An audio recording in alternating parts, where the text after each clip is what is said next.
тағы бір қызық мәселе айтайын.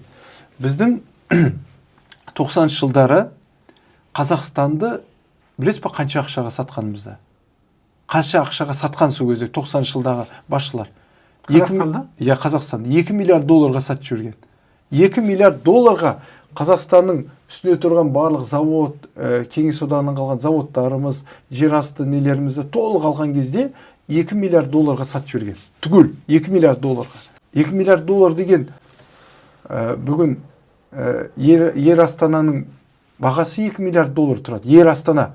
Осы жақында Ер Астананың генеральный бас директорын парламентке әкеліп, депутаттарымыз оны қатты айтып жатыр да оған. Ол Қазақстанда біздің Ер Астана, Ер Қазақстан болды, Ер Астана деген компания құрып, сол 2 миллиард долларға құнға келіп қазір жасап отыр сонда капитализацияны.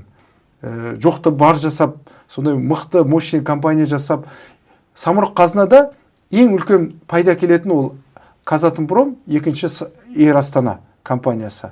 Вот Ер Астананың сондай дәреже көтерген адамды мысалға тиісіп жатыр. А сол 2 миллиард долларға, сонда Ер Астананың бүгінгі тұратын бағасында 2 миллиард долларға Қазақстанның 90 жылдарда барлық байлығы сатылып кетті. Қазақстан 2 миллиард долларға сатылып кеткен.